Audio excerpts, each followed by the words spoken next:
కాబట్టి సంస్కారం ఎవరు నేర్పాలి? తల్లిదండ్రులు ముఖ్యంగా నేర్పాలి. ఈ తల్లిదండ్రులు నేర్పడం ఏది నేర్పుతున్నారు? మాకు సంస్కారం బాగా నేర్పుతున్నామండి అని చెప్పి మన తెలంగాణలో ఏం నేర్పుతున్నారండి? దసరా పండగ వస్తే ఈ సంస్కారం నేర్పుతున్నారు. నేను చెప్పక్కర్లా. ఇంకా అది తెలంగాణ సమాజంలో సంప్రదాయం కాదు. మీరు మార్చుకున్నారు ఆ సంప్రదాయాన్ని. ఇది తెచ్చుకునే సంప్రదాయాన్ని తెలంగాణ తెచ్చుకుంది. ఇది తెలంగాణలో ఒరిజినల్గా లేదు ఈ సంప్రదాయము. రాణి రుద్రమదేవికి మా తాతగారులు ప్రధానమంత్రిగా పనిచేశారు. శివదేవయ్య అనేటువంటి వ్యక్తి మా తాతలు, మా వంశానికి మూల పురుషుడు. అలాంటి మూల పురుషులు ఏం చేశారో, ఎలా ధర్మాన్ని కాపాడారో ఆ వంశంలో మాకు ఇప్పటిదాకా నేర్పుతూ ఉన్నారేమో. మేము ఇలాంటి పనులు చేయటానికి ఇంకా ఈ విధంగా సనాతనమైన ధర్మ మార్గంలో ప్రయాణం చేస్తున్నాం.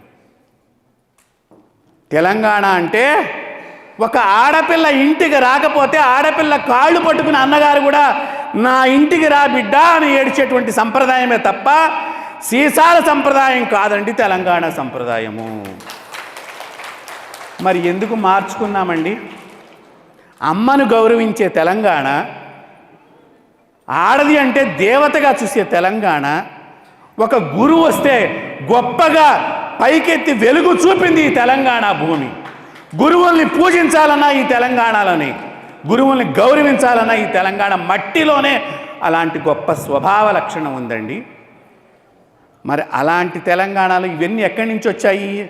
వాడి వ్యాపారానికి రంజుగా ఏదో చెయ్యాలని చెప్పి ఇక దీనిలో జాయిన్ అయినటువంటి వాళ్ళు మనవాళ్లే, మన మిత్రులే. కొంతమంది జాయిన్ అవుతారు, ఏదో రాజకీయంగా వ్యాపారంగా ఇవే సాగిస్తారు. ఈ సనాతన ధర్మం బోధి ఇప్పుడు ఎందుకు ఇవన్నీ నేను చెప్తున్నానంటే మీకు తెలియాలి. దేవాలయం ఇటు పక్కన ఉంటుంది, మన రాజకీయ నాయకుడు గారు ఆ పక్కనే ఒక సీసా కంపెనీ ఓపెన్ చేపిస్తాడు. కోర్టుకు పెడతాం, దేవాలయం ఎదురుగుండా సీసా కంపెనీ ఉండకూడదు. మాలాంటి వాళ్ళం కోర్టు ఏమంటాం తెలుసా? మధ్యలో రోడ్డు ఉంది కాబట్టి ఎలా తప్పు లేదు అని తీర్పులు ఇస్తున్నారు. ఇప్పుడు చెప్పండి, నేను కోర్టు దాకా పోయేటట్టుగా చేసింది ఎవడు? మీరు ఆలోచన చేయండి. నేను కోర్టు మెట్ల దగ్గర ఓడిపోయేటట్టుగా చేసింది ఎవరు? కోర్టుకి ఎక్కేదాకా చేసింది ఎవరు?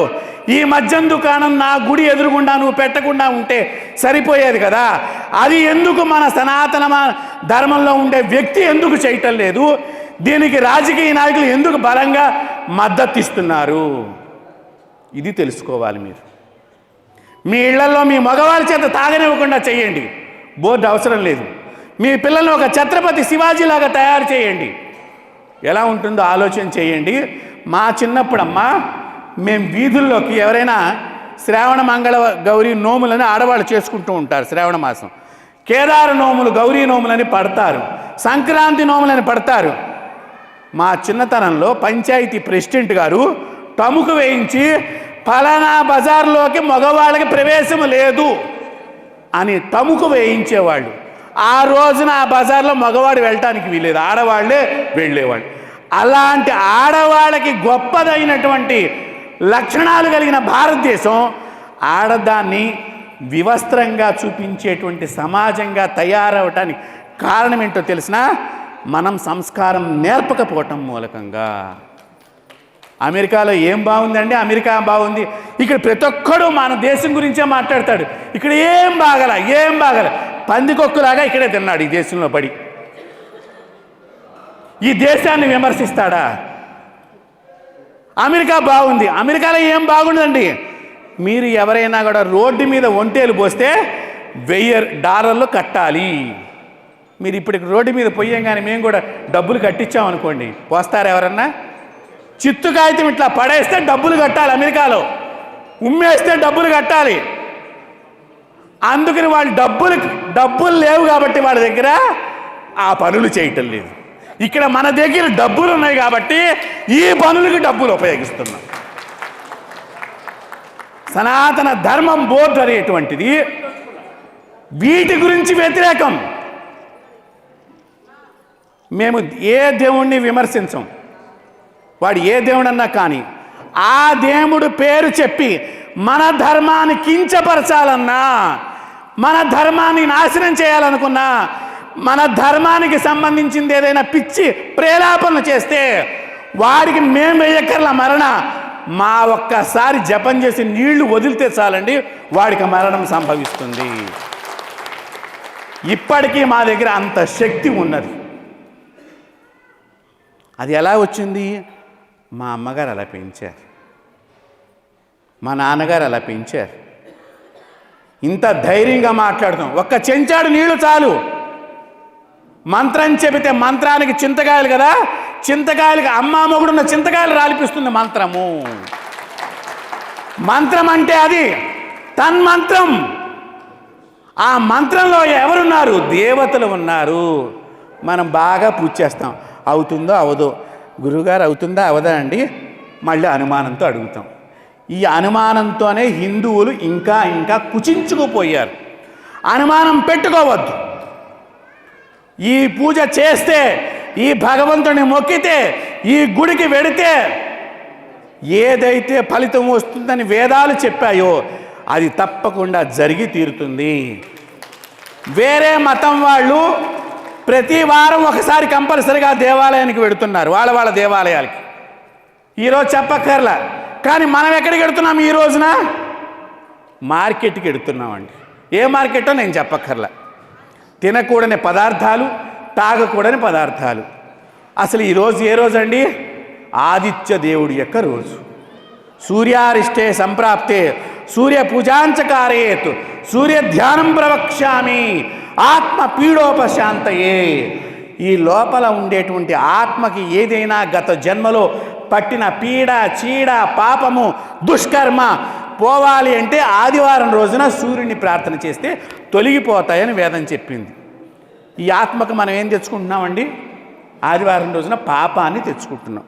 మీరు తెచ్చింది కాక మీ పిల్లలకి ఇస్తున్నారు, ఇచ్చింది కాక నేనేదో బాగా టీవీలో చూసి అవి ఇవి వేసిన పక్కింటి వాళ్ళకి పంచుతున్నారు.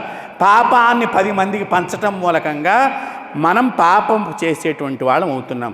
దయచేసి ఇది మానితే మీ పిల్లలు చాలా పుణ్యాత్ములు అవుతారు.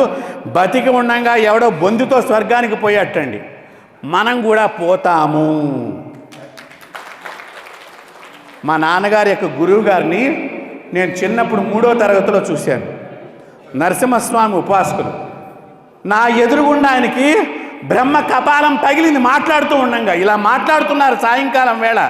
ఇలా టక్ మన పగిలి ఇలా రక్తం ఇలా కుడికన్ను దాకా జారింది. ఆయన తలకాయ వచ్చి మా నాన్నగారు ఒళ్ళో పడింది. నేను హిమాలయాలు తపస్సు చేసుకుంటానికి వెళ్ళాను. చాలామంది యోగి పుంగవులను చూశాను. అటు ఇటు మంత్రంతో దేవతలను ఆడేస్తారు. దేవతలకి శాపాలు పెట్టేటువంటి సప్త ఋషులు మన దగ్గర ఉన్నారండి. అలాంటి వాళ్ళు మన తాతలు. దేవతలకు కూడా శాపాలు పెట్టగలిగినటువంటి శక్తి కలిగినటువంటి తాతల వంశం మందండి. అందుకనే గోత్రం ఉన్నది. గారెలు వేసుకుంటానికి పత్రం ఎట్లాగైతే ఉన్నదో మన ఋషి పరంపరను తలుచుకుంటానికి సప్త ఋషి మండలం ఉన్నది. అలాంటి ఋషి మండలంలో పుట్టిన వాళ్ళండి మీరందరూ కూడా. మీరందరూ ఒక్కొక్క ఋషి యొక్క కుటుంబం.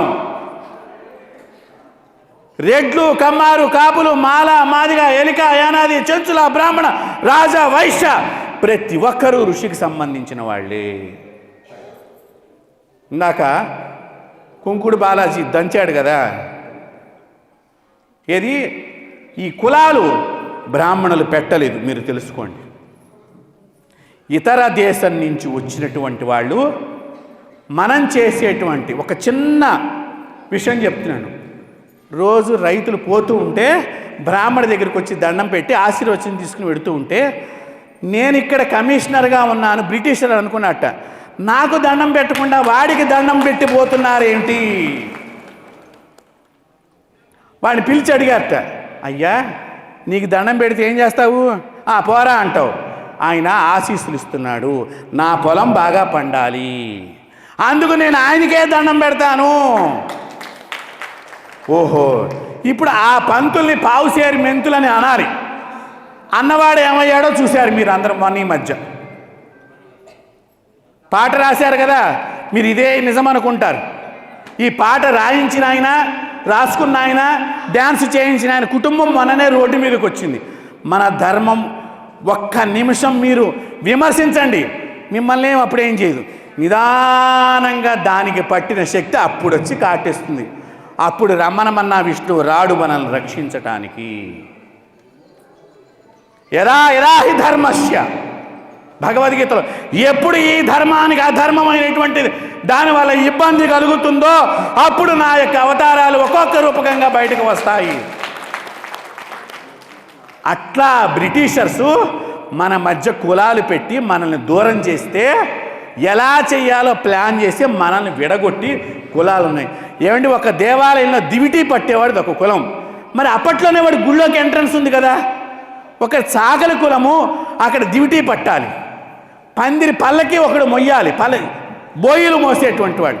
అంతెందుకండి, మీకు ఇక్కడ మహామూలు దగ్గర డిచ్చిపల్ల బీచ్ ఇక్కడ ఉన్నది, ఆంజనేయ స్వామి వారి గుడి ఉన్నది. అక్కడ తొలిగా పూజ చేసేటువంటి బ్రాహ్మణుడు ఎవరో తెలుసా అండి? వాల్మీకి జాతి కులంలో పుట్టినవాడు బ్రాహ్మడు చేయడు మొట్టమొదటి పూజ. వేదవ్యాసుల వారు ఆంజనేయ స్వామికి వరం ఇచ్చారట, ఉరే నిన్ను ఎవరైతే వచ్చి పూజ చేస్తారో వాడే నీకు మొట్టమొదటి బ్రాహ్మడు. ఆ పోయేటువంటి చెంచుల జాతిలో వాడు వచ్చి విగ్రహం ఇక్కడ చూస్తే అప్పటి నుంచి ఆయన ప్రధాన పూజారిగా, ఇప్పటికీ గవర్నమెంట్ వాళ్ళకే ప్రధాన పూజారిగా పోస్ట్ ఇచ్చింది. అది మన దేవాలయంలో ఉండే వ్యవస్థ. అలాంటి వ్యవస్థని ధ్వంసం చేశారు కాబట్టి ఈ రోజున ఈ అచ్చంపేటలో సనాతన ధర్మ బోర్డు అనేటువంటి లక్ష్యంగా సనాతన అలయన్స్ కమిటీ చంద్రారెడ్డి గారు ఇది పెడితే మనం ఇక్కడికి వచ్చి మిమ్మల్ని నేను అమ్మ అని పిలవడానికి మీరు నన్ను కనక్కర్లా, ఆ స్వరూపమే అమ్మ. అలాంటి అమ్మలు సంస్కారమైన పిల్లల్ని అభివృద్ధి చేసి భారతీయ పరిరక్షణ, ఈ భారతదేశ రక్షణలో మీ వంశం, మీ గోత్రం, మీ కులం అభివృద్ధి చెందాలి. దానికే ఈ సనాతన ధర్మ బోర్డు యొక్క ప్రధాన లక్షణం. కాబట్టి నేను నా వాణికి విరామం ఇస్తూ ఇంతసేపు మిమ్మల్ని తిట్టానో పొగిడానో నాకు తెలియదు. కాబట్టి తిడితే అవన్నీ నాకు ఇచ్చేయండి, మళ్ళీ మీరు పాపంతో ఇంటికి వెళ్ళొద్దు. మిమ్మల్ని ఆశీర్వచనం చేస్తే ఈ ఆశీస్సులు రేపు మీకు వచ్చే కోడల కడుపులో ఉండే శిశువు దాకా తీసుకెళ్ళండి. కాబట్టి ఇలాంటి ఆశీస్సులతో మీ వంశము, మీ కులము, ఈ అచ్చంపేట మళ్ళీ మరో భారీ సభతో ఇక్కడ సనాతన ధర్మ పరిరక్షణ వేదిక కావాలని చెప్పి నేను మీ అందరికీ కూడా అమ్మవారి ఆశీస్సులు అందిస్తూ ఇంకా బలమైన సభను ఇక్కడ ఏర్పాటు చేయాలని కోరుకుంటూ చంద్రారెడ్డి గారికి, నా తోటి స్వామీజీలకి, ఇక్కడ వచ్చిన మీ అందరికీ, లోపల ఉండే ఆ పరదేవతకి అనేక నమస్సులు తెలియచేస్తూ వందే, ఇందాకే చెప్పా 3 ఉన్నవాళ్ళు బాగా చెప్పాలి అని. ఈ నేను చెప్పను ఆ 3 ఏంటో. వందే వందే వందే, భారత్ మాతా కీ, భారత్ మాతా కీ, భారత్ మాతా కీ జై శ్రీరామ్. ఏడుకొండలవాడ వెంకటరమణ గోవింద, ఆపద్ బాంధవ అనాథ రక్షక గోవింద, హర హర మహాదేవ శంభో శంభో. స్వస్తి.